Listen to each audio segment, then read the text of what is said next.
An ex-AEW star has described All Elite Wrestling as chaotic and unorganized. We've got an in-ring return update on one Adam Cole, baby, and a WWE legend is returning at Money in the Bank. It's time for the news. So Ethan Page, now NXT superstar Ethan Page, has been chatting away on the Talk and Shop podcast to the Good Brothers, and an interesting quote from this has emerged. Ethan Page saying, "I went from somewhere that was so chaotic and unorganized to a place that, I'm still learning because I'm so new here, but this is a machine and it's incredible. It feels good to not feel like I have to do everything myself. To have people that want to see me succeed is kind of mind-blowing." So it's a concerning thing to read about the sort of state of AEW, for sure, described there as chaotic and unorganized. Obviously, he didn't have the best run. I don't think he had the run that he should have had in AEW. I think he's a tremendously talented wrestler, and he did some really good stuff. He did, and then he sort of disappeared quite often. Yeah, a lot of stop-start stuff. But whenever he was on TV, it was always really fun to see him there. And then also when things did just like stop, it was like, oh, they could just he's so good, they should just capitalize on it. But again, there's a lot of people there, aren't there? There are a lot of people there. It's just, it's a kind of concerning thing to read. I wish we knew a little bit more about it, and I don't want to sit here and speculate. I think it's worth bringing up, and I'm not trying to defend AEW, but obviously WWE have been doing this for such a long time. Yeah.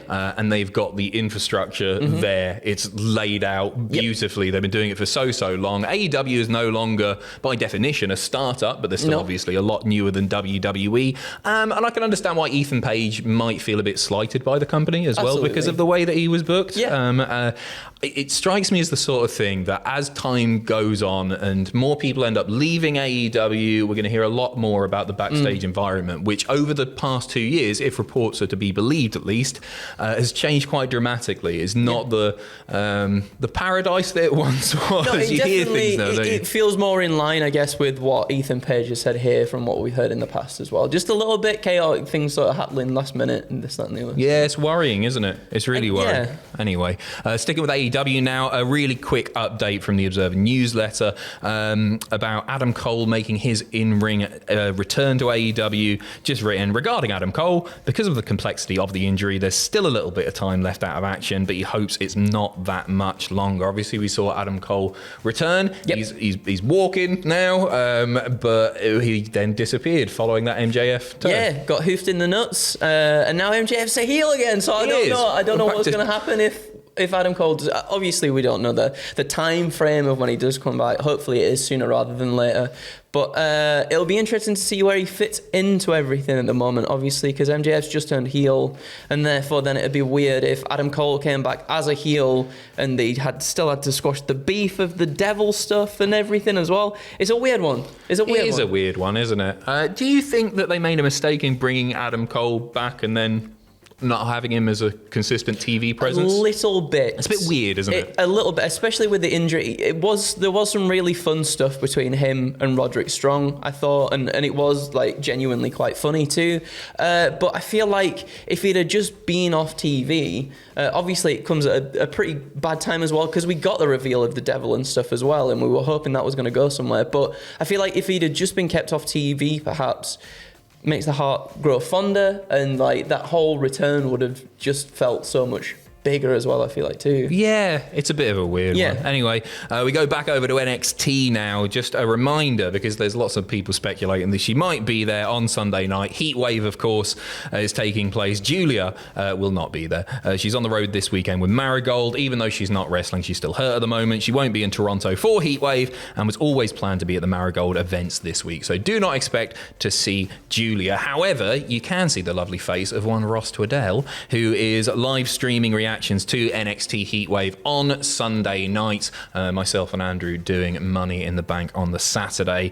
Speaking of Money in the Bank, a WWE Hall of Famer, a certified legend, and a local gal is going to be there in the last 5 or so minutes. Trish Stratus has been announced as the host of the Money in the Bank premium live event. There was a few teasers going on beforehand. She posted a little video of her walking.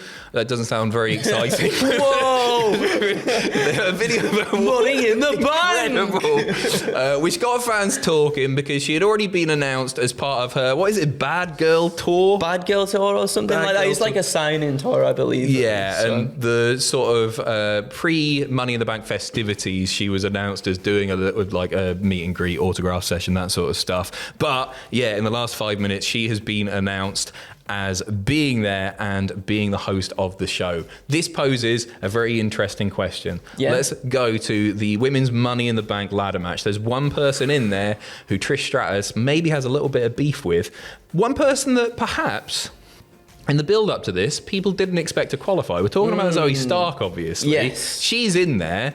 The last time we saw Trish, Zoe, her protege at the time, battered her. So will Trish cost Zoe the match? I think that's why Zoe's in the match. I think she's going to get physical as Trish. Really? Do you think?